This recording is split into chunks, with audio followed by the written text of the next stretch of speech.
Hello and good evening. Welcome to World Today, a show on DD India which is your daily window to the world. I'm Preeti, and in the show today we will get all the action for you from the US as Prime Minister Modi will meet the CEOs of the top companies there. He will also participate in the Quad Summit and also will have bilaterals with his counterparts from Japan and Australia. We will also get you the highlights of the virtual global COVID summit hosted by US President Joe Biden. And also we've got much more of the next 1 hour to keep you engaged. First, the top stories. Prime Minister Narendra Modi to interact with leading CEOs shortly to highlight economic opportunities in India. He will hold bilateral meetings with Australian and Japanese counterparts and also meet US Vice President Kamala Harris.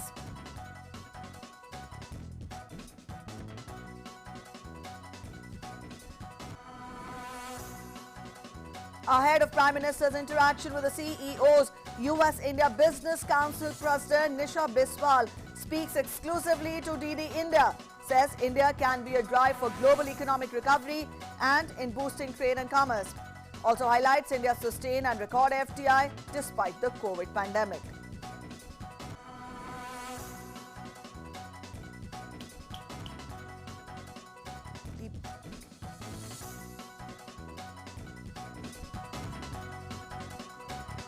Prime Minister Modi to address the United Nations General Assembly during his US visit.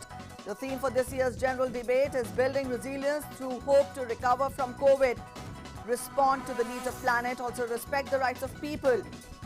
DD India report from Ground Zero gets all live and exclusive details. Watch all the news, views and updates all through the day and night during Prime Minister Modi's visit to the United States. Also join our expert panel for all the analysis of the entire event.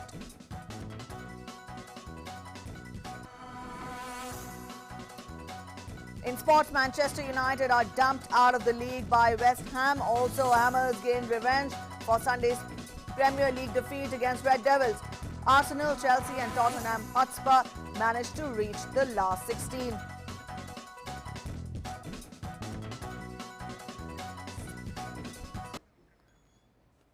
All right, those were the top stories. Let's begin by getting you updates from Prime Minister's US visit.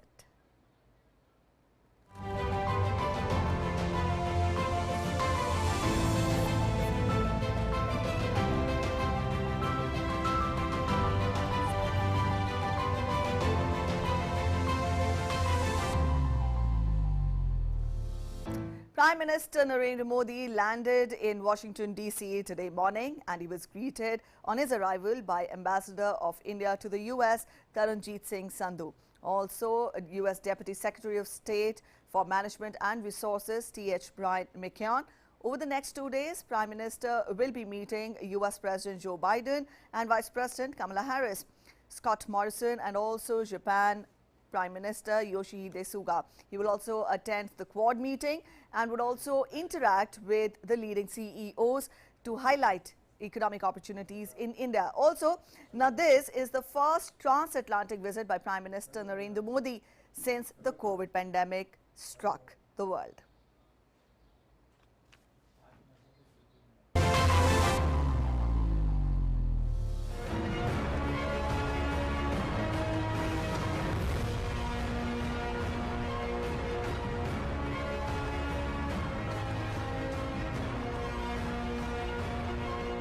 Prime Minister Narendra Modi touched down in Washington, D.C. on his first transcontinental visit and his second foreign visit since the COVID pandemic.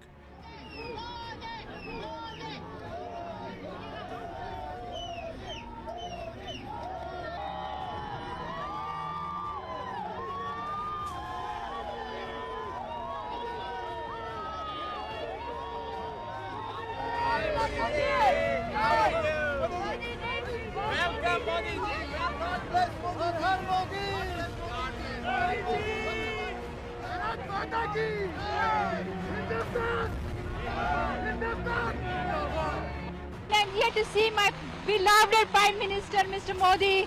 We are so excited. We don't mind staying in the rain.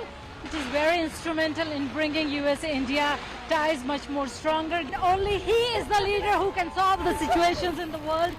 The second leg will see him in New York to attend the 76th session of the United Nations General Assembly.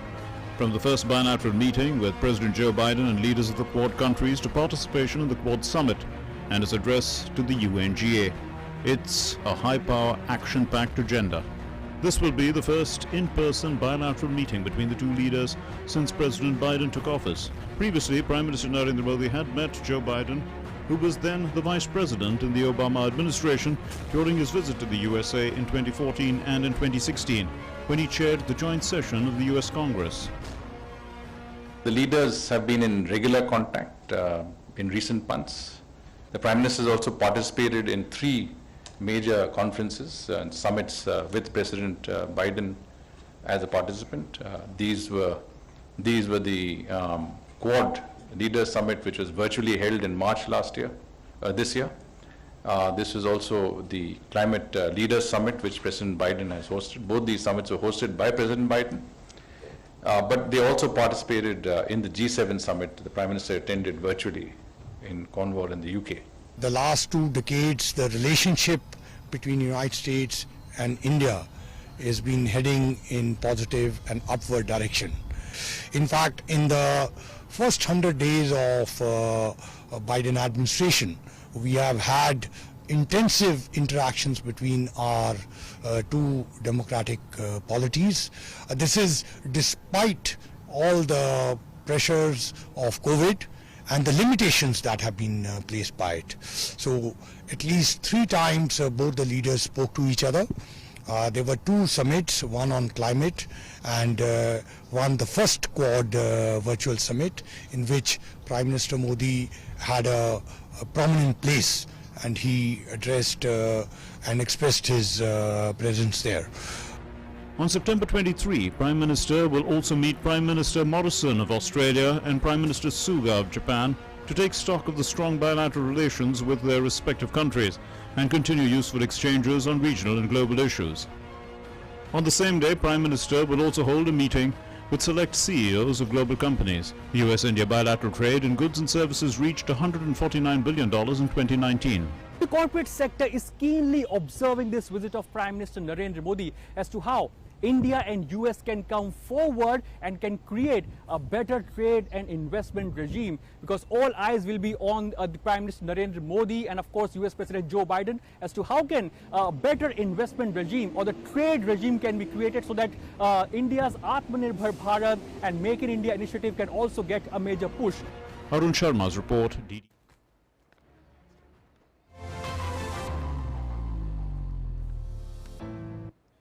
Ahead of Prime Minister's interaction with the CEOs, US-India Business Council President Nisha Biswal spoke exclusively to DD India. She said that India can be a driver for global economic recovery and also in boosting trade and commerce. She also highlighted that despite COVID pandemic, India has sustained and also clocked record FDI.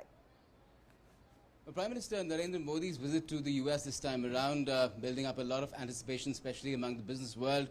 People looking towards both the economies to ensure that the world progresses forward from this pandemic era into one of rapid growth. And Nisha Biswal is with us, USIBC chief, to tell us how exactly will that happen. Nisha, just tell us in terms of the kind of priorities that the 2 leaders have shown. President Biden, it's just been a little over 100 days of his presidency, and Prime Minister Modi, of course, going back to 2014. And this relationship, how do you feel it will progress through the next few years? Because we're still in that phase when we're trying to fight this battle against coronavirus.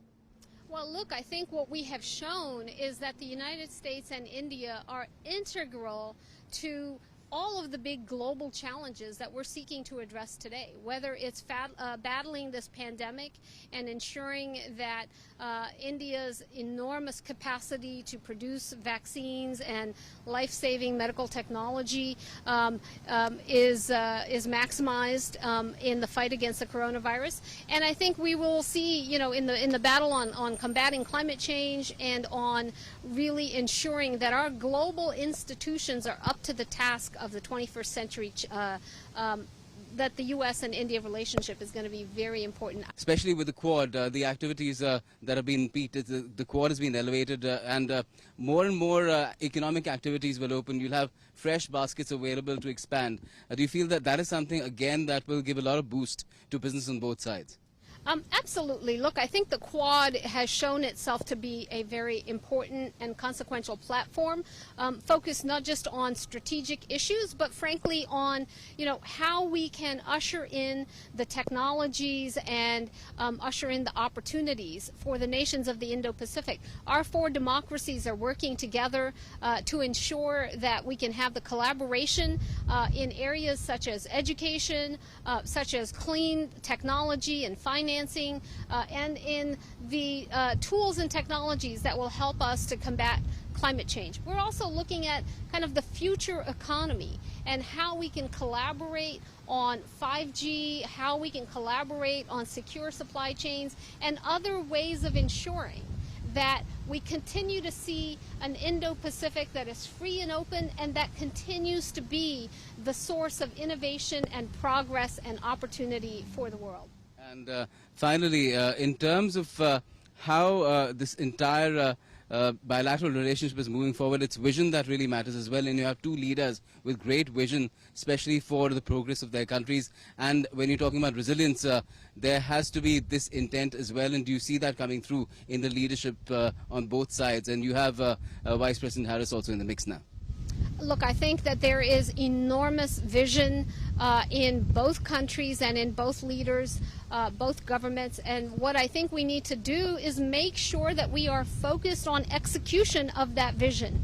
The devil is in the details. And so as we look to deepen our strategic and economic partnership, there needs to be a focus on trade. There needs to be a focus on aligning the policies and the regulatory environment so that we can see the execution of the ambitious vision that both leaders have put forward. India has been doing that on its end. We've seen Prime Minister Modi come out with the PLI scheme.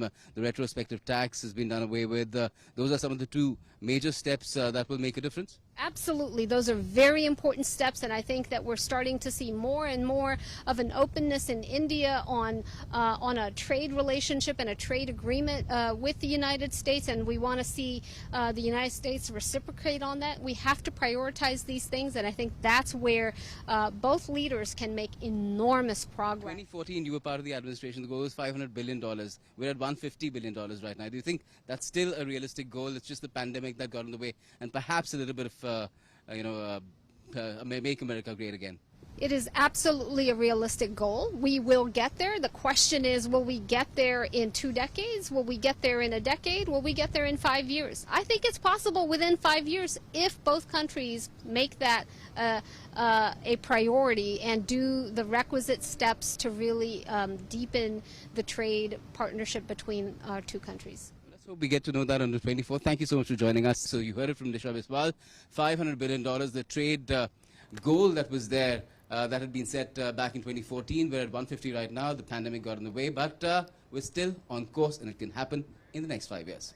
This is Gautam Roy in Washington, D.C. for DD India. All right, our correspondent Arun Sharma and Gautam will be joining us in a short while from now. First, we go across to Arun Sharma to get us all about the action there in the U.S. Arun, in a short while from now, the Prime Minister will be meeting the 5 CEOs of top American companies. When we talk of especially these 5 companies, the meeting will, evolve around the priority areas will be military drone technologies, solar power, 5G technology. What is your evaluation of the specific areas, related to these companies, which India will be focusing on when we talk of the Prime Minister meeting the top CEOs of these companies? Also, back home, it gives a lot of importance to, it also in fact showcases the importance Indian government has been giving on IT and the other priority areas, isn't it? Absolutely, Preeti. So if you look at it this way, that in 2019, when Prime Minister Narendra Modi visited US, he visited Houston, and there also he interacted with the global CEOs and primarily big corporate honchos in USA. At that time, Prime Minister Narendra Modi interacted with more than 50 CEOs. At that time, idea was as to how can investment be attracted in all these sectors in our country. This time around, Prime Minister Narendra Modi is meeting with the select CEOs. Yes. He is very much clear that in which sector primarily we need to attract investment. And ahead of this visit of Prime Minister Narendra Modi to USA, we have seen that how back home in India, we have expanded the PLI scheme in various sectors. That includes telecom as well. Also, when we talk about the drone policy, India has given this approval and for this drone policy. That means now drones and this drone infrastructure, much investment will be needed in this sector. So when Prime Minister Narendra Modi is interacting with these global CEOs, one of which is from Blackstone. So the idea is that how can more and more investment as far as the financials are concerned, how can financial infrastructure be built between both the countries. So idea is in that context. Prime Minister Narendra Modi is also meeting with the top leadership of Adobe and also the Qualcomm. Now, it is very much clear that the key word in this visit is about emerging technologies and critical technologies. So, idea is that how can the emerging technologies from the Qualcomm, so the Adobe, be attracted in India? How can these big companies can build capacities in India? And the PLI scheme that has been expanded in the telecom sector in various subsets of the IT. This will be a major, a booster primarily for these American companies to come and invest in India. And also we should not forget this fact that the focus is also on the green energy aspect. So Prime Minister Narendra Modi is also interacting with the top leadership of First Solar.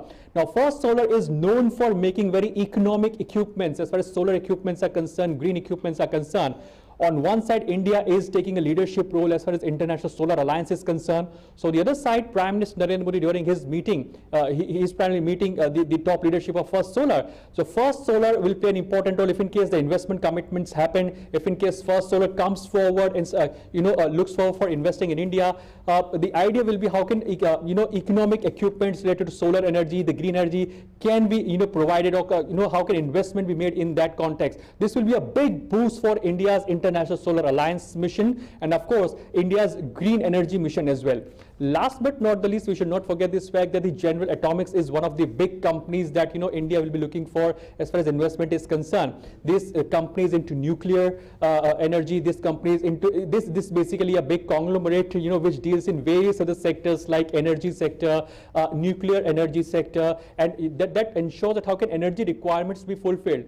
On one side, India is looking forward for economic equipments, economic aspect of various energy and of course various green energy aspect. And in that context, Prime Minister Narendra Modi's visit is going to be very much crucial, and his interaction with the global CEOs is going to be very, very much crucial. So the idea is to interact selectively with select CEOs and to ensure that investment do come in India. So that's the basic idea of Prime Minister Narendra Modi's meet with these top global CEOs over here. Yes, that's the idea. All right, Arun, now this meeting takes place when the world is, still grappling with COVID, and the pandemic brought the world economy to its knees. Also, just a while back, we showed the special interaction which the US IBC chief had with Gautam, and she talked of how India is looking a promising economy even in the times of the pandemic. What is your evaluation of that? The Prime Minister taking this idea to the US, asking the companies there to invest. Not just that, also the groundwork has already been done when we talk of the PLI scheme and also other important initiatives and measures which have been taken back home. So Preeti, we know this fact that in this post-COVID pandemic time, globally all economies are trying to emerge now. They're trying to come out of this COVID crisis. They're looking for increasing their capacities. They're looking forward as to how can investments be made. But now in this post-COVID world, the style of investment will be very much different as it used to be in a pre-COVID time. The investors, the global investors are looking for a regime whereby there is a stability, number one. Number two, there's a conducive environment for business. Number three, as far as taxation is concerned, where there is clarity. Number four, how can economic manpower be provided? So all these things are being looked by the foreign investors as of now. And India is that lucrative destination that provides you economic manpower, economic or a very cheap land bank primarily. Second important aspect is that various reforms have been done that includes PLI, abandoning the retrospective taxation part, that gives a major sigh of relief to the foreign investor, because India provides that mass, manufacturing capacities and capabilities that any investor would want to come and invest in. Also, we have seen how India has provided, a single window clearances aspect. So now, even if any big corporate player or foreign investor, if he is investing in Delhi, Mumbai, or in tier 2 or tier 1 town as well, the idea is, there is a single window clearances where a foreign investor can walk into the ministry, get all the clearances done, and can set up his or her business. So that's the basic idea. And if these big corporate players primarily, they come and invest in India, it will be a big this will be complementary for both India and these big US corporate players as well. On one side, India's Atmanirbhar Bharat will get a major push, because we know this fact that India is also developing 2 defense corridors. India is focusing upon green energy. India is focusing upon the solar energy aspect, and that's the reason International Solar Alliance has been, in that context, India is taking a huge step and taking a leadership role over there. The CEOs of the top so American in all this companies, aspect, primarily, that's right, is indeed reflective of the priorities he has back home. Thank you so much, Arun, for joining in. We'll come back to you once the meeting begins. And from here, let's turn focus to other important engagements the Prime Minister will be having. He will be participating in the first in-person Quad Leaders Summit, along with President Biden and also Prime Ministers of Japan and Australia. The summit provides an opportunity to take stock of the outcomes of the virtual summit, which was held in March this year. We get to a detailed report.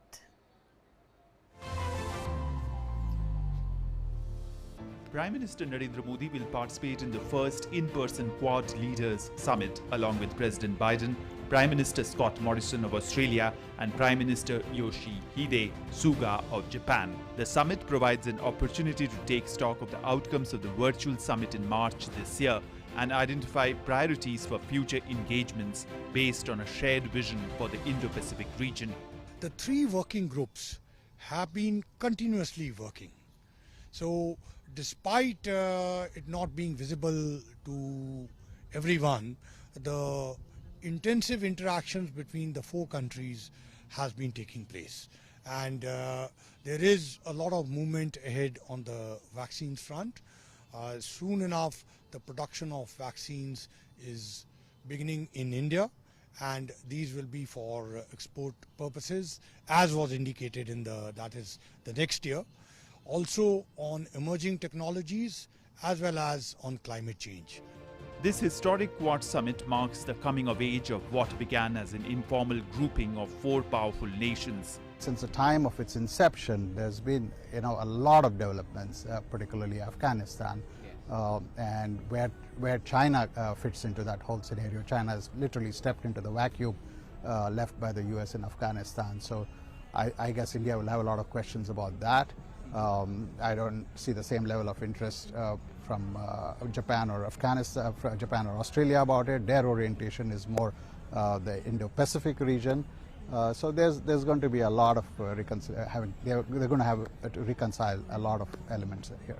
On education, which has both an innovation dimension to it as well as a peoples-to-peoples dimension. So I think those are the issue areas that you're likely to see the Quad focus on, and what you'll hear about, along with kind of a broader sense from the leaders that they are committed to this idea of working with each other. In his address at the 76th UN General Assembly debate, President Joe Biden has announced the elevation of the partnership to take on emerging global and regional challenges. We elevated the Quad partnership among Australia, India, Japan, and the United States to take on challenges ranging from health security to climate to emerging technologies. We're engaging with regional institutions from ASEAN to the African Union to the Organization of American States to focus on people's urgent needs for better health and better economic outcomes. Prime Minister Narendra Modi will conclude his visit with an address at the United Nations General Assembly focusing on the pressing global challenges, including the COVID-19 pandemic, the need to combat terrorism, climate change and other important issues. Also, multilateral reforms of the UN in particular and the UN Security Council as well. Remember, India is among the handful of countries, including Germany, Japan and Brazil, who are actually pushing for UNSC reform as quickly as possible.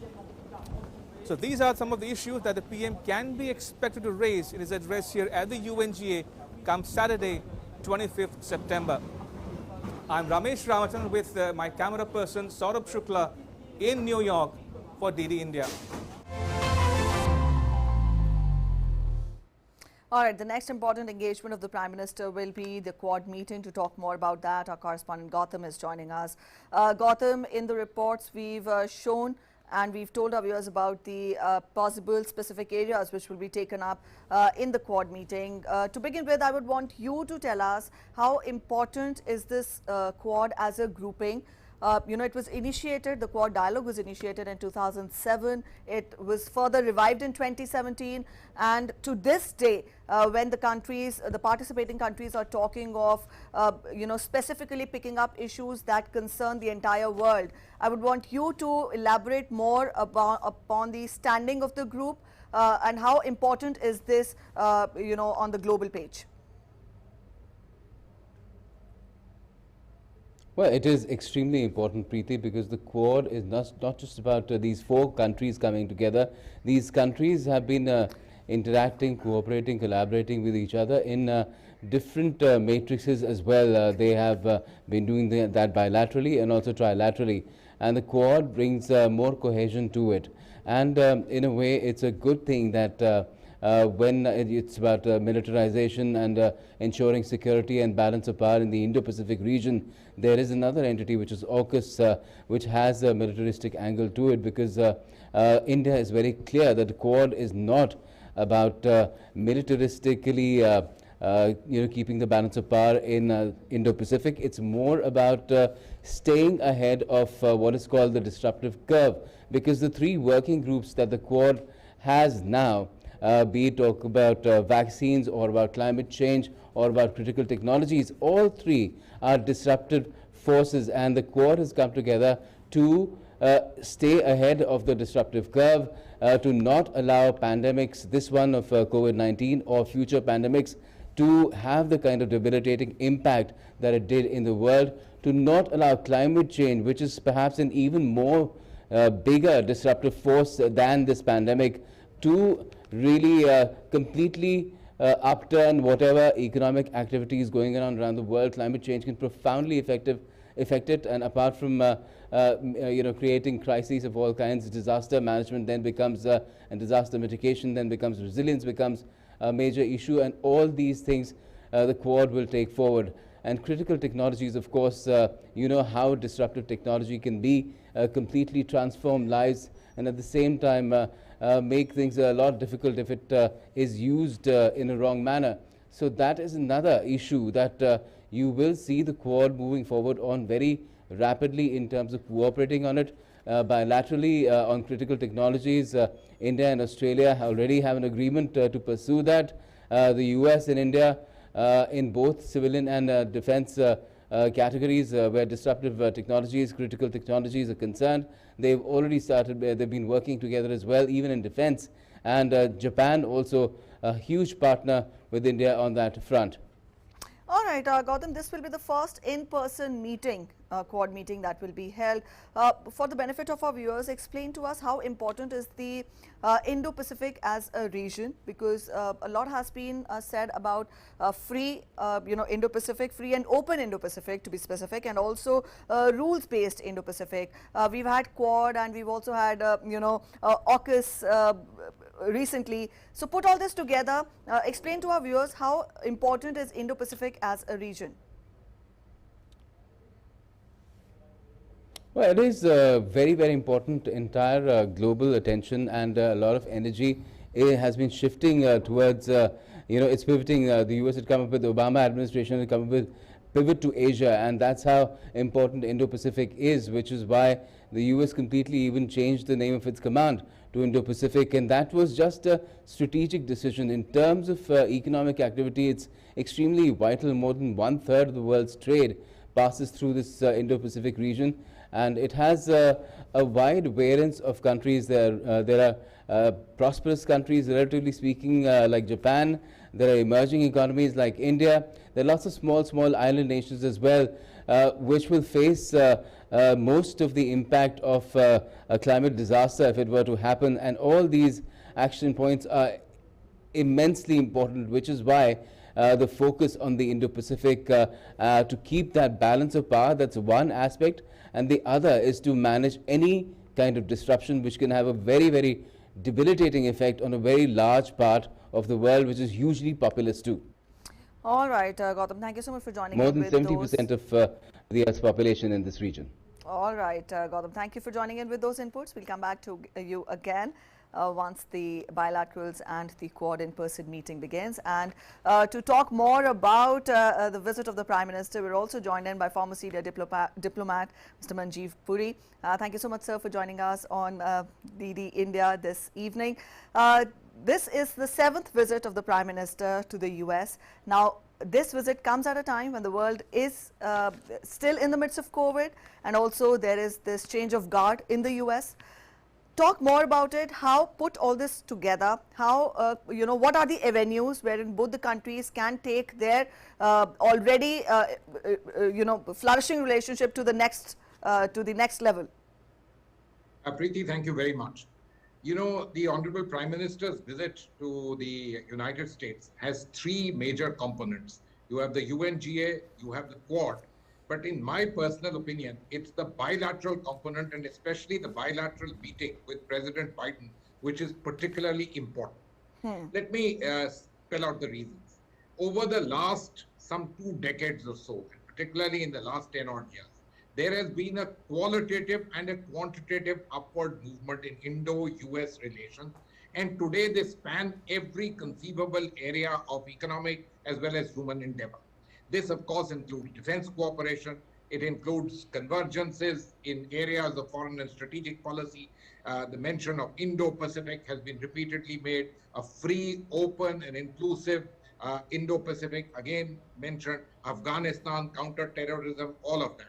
But let us understand, although Prime Minister Modi had met Mr. Biden twice when Mr. Biden was vice president, now he is the leader of America and the leader of the free world, and he has won a decisive victory in the elections which happened in November of 2020. In a sense, a change in the United States itself has happened, and a one-on-one, this particular meeting sets the tone for the chemistry at the level of leaders. Now, I have no doubt that our relationship is so wide, large scale, so many convergences are there identified that things will move forward. But leaders matter, because leaders give that final acceleration and push which really allows things to become what you call game changing. And therefore, in my opinion, it's this chemistry which is the important element which we hope to see come out of the bilateral meeting between Prime Minister Modi and President Biden.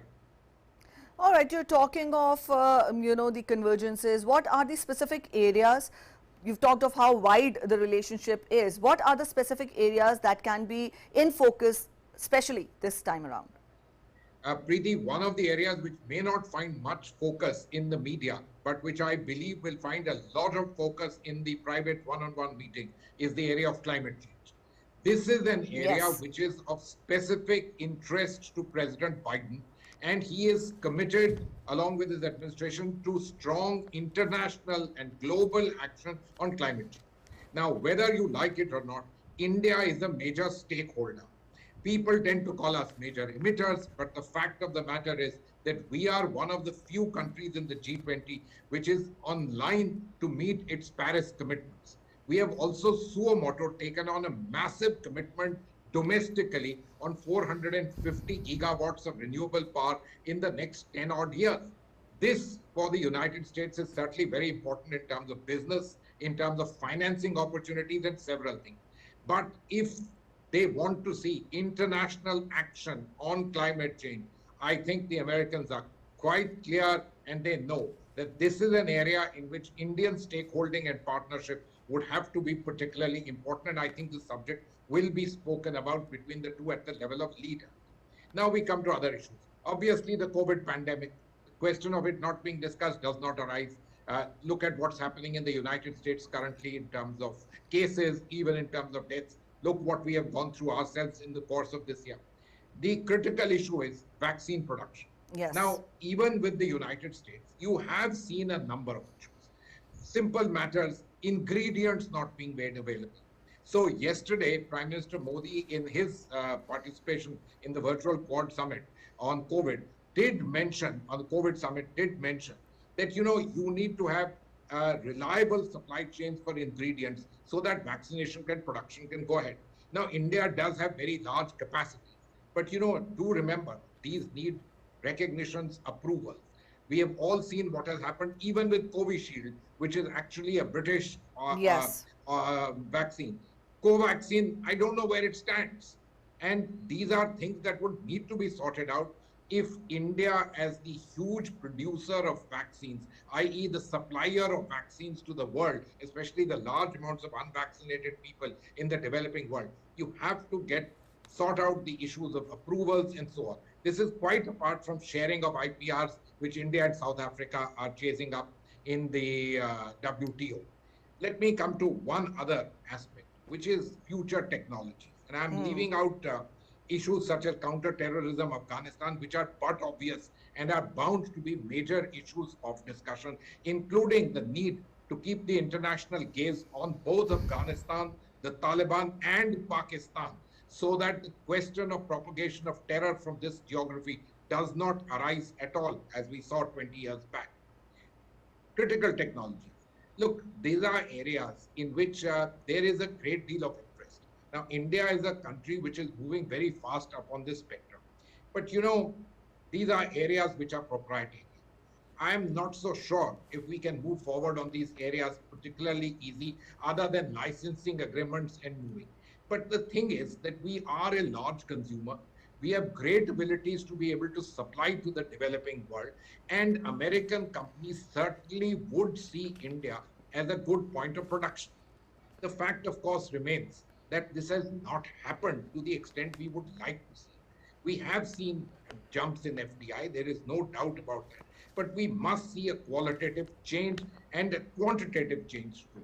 So I personally believe that the meeting with the CEOs, these things are particularly important, because no matter how important the strategic elements, geopolitics, Indo-Pacific, for me, it's India first. And this India-US relationship and the India first from our perspective, and also the fact of the Indian economy going places, is one that needs to be stressed. And so I think this meeting with the CEOs and what would happen with President Biden, I think particularly important to see these relations truly get cemented and take things forward. You mentioned 500 billion trade target. Well, to achieve it, you really have to put, as they say, boots on the ground in the area of economics. All right, sir, we'll continue that, but at present, our correspondent Ramesh Ramachandran is joining us from New York. Ramesh, when we talk of Prime Minister addressing the 76th session of the UNGA, spell out more on that. To begin with, tell us, India was a founding member of the UN. Added to that, how has the Indian association with the UN evolved all these years? The Prime Minister will be addressing the 76th session of the UNGA. Spell out more, how important and significant is this?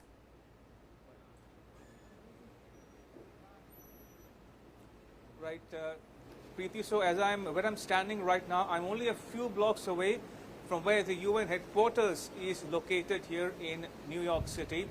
And just to give our viewers a flavor of what to expect from this year's United Nations General Assembly, which is the 76th session of the General Assembly.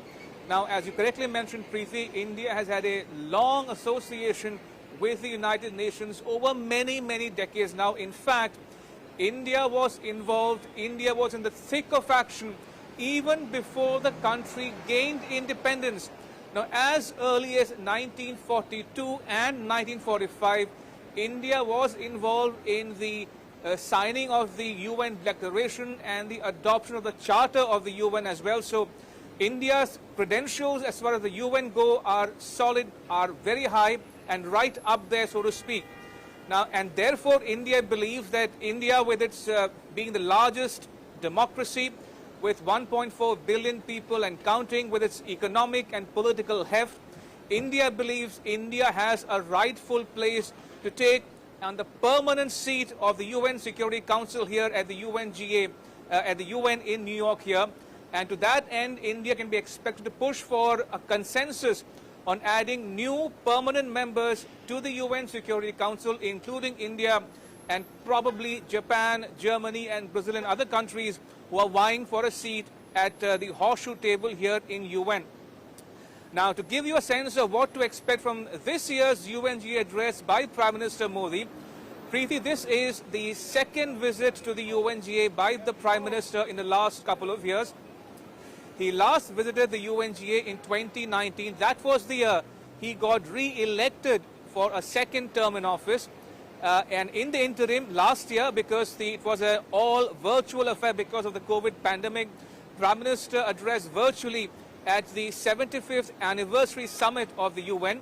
And this year, we can expect him to focus on some critical issues of immense importance and significance for India, namely the ongoing COVID-19 pandemic, the need to have affordable vaccines for the needy countries in the region and beyond. Remember, India was exporting, supplying, sharing vaccines with many countries before the onset of the second wave of the pandemic in India.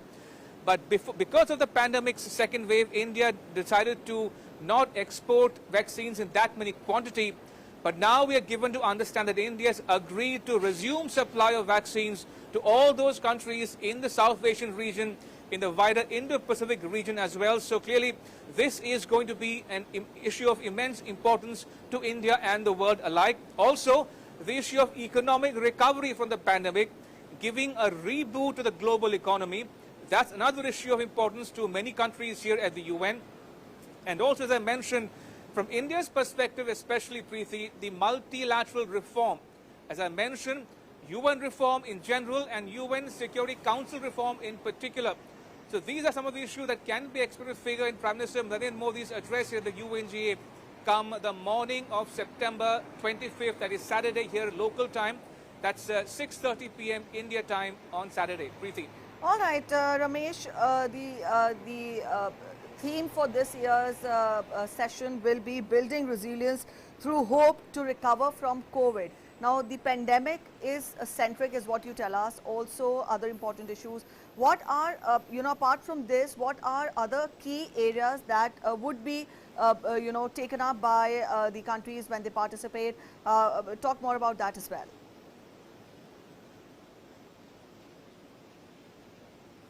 Well, Preeti, another recurring theme in India's interventions here at the United Nations General Assembly has been the festering issue of terrorism, extremism, and radicalism. Now, India has been a victim of cross-border terrorism for many, many years now, and India believes it is time for the world community in general and the UN family here in New York in particular to come to a consensus on the way forward in adopting what India has been pushing for, the Comprehensive Convention on International Terrorism, also known by its acronym CCIT. Now, the interesting fact that viewers might find interesting here, Preeti, is that this initiative was piloted by India way back in 1996. But unfortunately, 25 years and counting, there's been no progress on adopting this convention at the UN. And incidentally, I'm not very far away from the epicenter, the ground zero of the 9/11 terror attacks here in New York, Preeti, where the terrorist attack and brought down the Twin Towers, the World Trade Center here in New York on 11 September 2001, and thousands of... And we saw once the Indian ambassador to the UN, Tirumurthy, visiting the memorial and paying India's tribute to the victims of 9/11 attacks. And also on the same day, that morning here in New York, we saw President Biden and former US presidents join in a memorial service at Ground Zero in New York to pay their tributes and remember those who died in the 9/11 attacks. So counter-terrorism can be expected to feature prominently in Prime Minister Modi's address this year as well at the UNGA. All right, from here I'll go across to our guest. We're joined in by Mr. Manjeev Puri. He's former senior diplomat. Sir, we are talking of the priority areas for both the countries. Now, the countries will be, specifically when we talk of the UNGA session, also when the US will be having, the US President will be having a bilateral with Prime Minister Modi. President Biden is, making an appearance when we talk of the concerns back home. He takes on the reins of the administration in the US, and also he is grappling with the COVID pandemic, as are other countries also. Also, he, steps out afresh after the withdrawal from the troops withdrawal from the US. So put all this together. US participation in Quad, or for that matter, US participation at the UNGA, will these domestic issues, will these domestic events have a bearing on that as well? And also at the Quad meeting, do we expect evolved priorities this time around? Thank you, Preeti. First of all, let me say I'm delighted to see Ramesh Vigan, and he's looking particularly good out. Look, let's try and separate some of these things. What will happen in Washington, other than the bilateral meeting, is this Quad meeting and the individual meetings of the Prime Minister with the Prime Ministers of Japan and with Australia. Obviously, bilateral matters will be discussed there. Insofar as the Quad is concerned, it has three things on its agenda. COVID, cooperation in COVID and delivery of COVID vaccines. Then comes the issue of climate action, and thirdly is the question of new technology. I think these things will go forward. There is a lot of talk of Quad becoming Quad Plus. I think we'll all have to see how things pan out on all of that. There are, of course, two particular issues vis-a-vis the Quad, which I'm sure the Americans will discuss with the leaders and explain to them.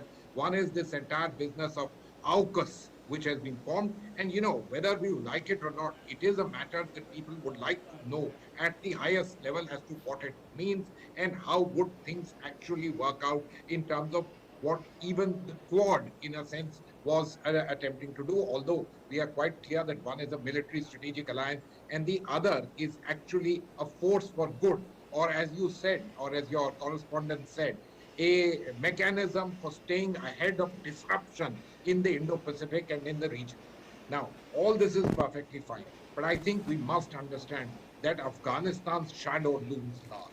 And why does the shadow loom large? It's not just that there's a regime change, but a regime has come back there, a regime with which the global experience has been a particularly difficult. And while in the first few days, they did make all kinds of noises of being a changed regime, Taliban 2.0, etc. The actions since then have left much to be desired. So let me make the point to you. The Quad, of course, but more than that, the UN is absolutely central to keeping the international gaze on the Taliban. Look, they want legitimacy. Ideally, they want recognition. Look at something that has happened only in the last 2 days. They've tried to say that their representatives have the right to speak at the UN.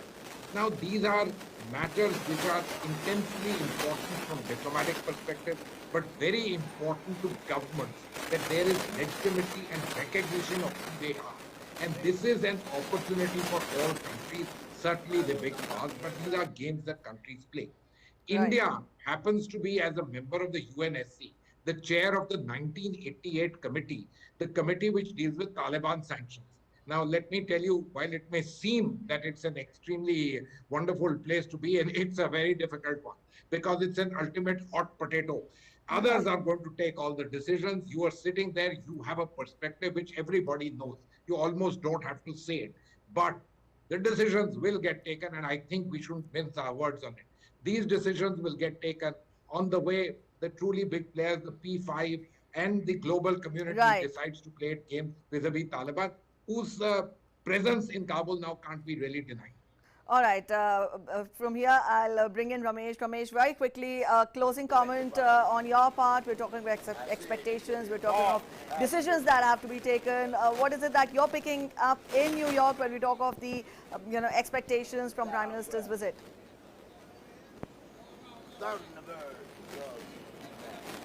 Well, Preeti, just a quick point, just to amplify the point made by our guest in his intervention just a short while ago. Incidentally, 22nd September, that was yesterday, was the deadline for the Al-Qaeda and Taliban Sanctions Committee to decide on the issue of the travel exemptions and other sanctions imposed on the Taliban leaders who have incidentally come to power in Afghanistan in August. So clearly, this is a pressing issue, a burning issue for the UN family here in New York as well. And we are given to understand that the travel exemptions have been extended by another 6 months. But the question of legitimacy and recognition of Taliban is still very much a non-starter here in New York. Ramesh, I'll interrupt you here. There's an audio disruption at your end. I'll thank both our guest and Ramesh for joining in. Thank you so much, Mr. Puri, for joining in with your insights on DD India this evening. So that was extensive discussion with a guest and also with our reporters present on the ground when we talk of Prime Minister's visit to the US. We'll keep you updated. Up next, we take a look at some other news from across the globe. Take a look.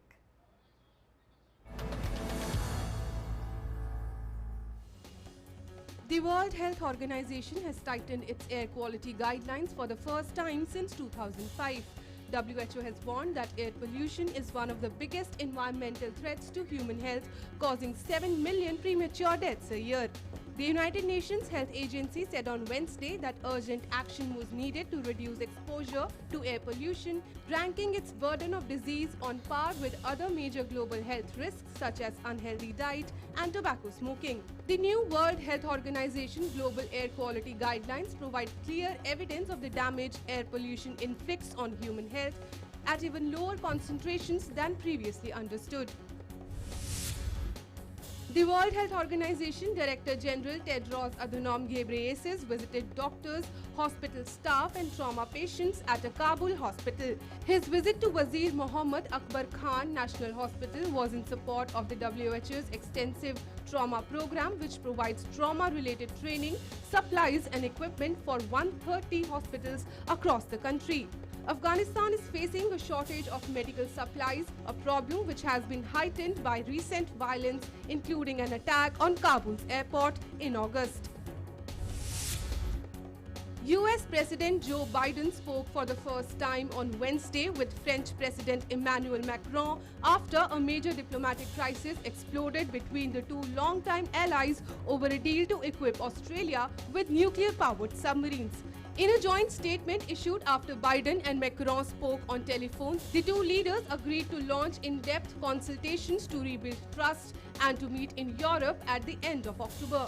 They agreed that the situation would have been benefited from open consultations among allies on matters of strategic interest to France and their European partners. It further added that President Joe Biden conveyed his ongoing commitment in that regard.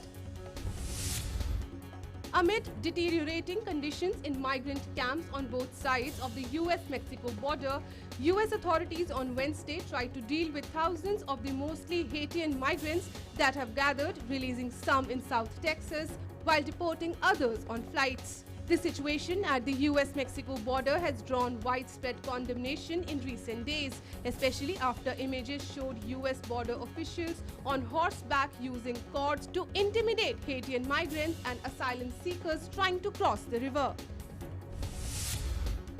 The European Union executive will produce a toolbox of measures EU countries can take to tackle energy price spikes without breaching the bloc's rules as consumers faced a sharp rise in bills with winter approaching. EU Energy Commissioner Kadri Simpson has said Brussels would produce guidance to help countries tackle the price spike in the coming weeks. In the Spanish island of La Palma, lava has been pouring from the Cumbre Vieja volcano. The eruption has damaged hundreds of homes and flora in its way.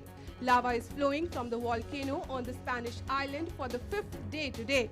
It has forced more people to evacuate their homes and blanketing towns in ash, while residents struggle to come to terms with the destruction. World Today Desk, DD India. All right, with that, we end this edition of World Today this evening. Thanks for watching. Bye-bye.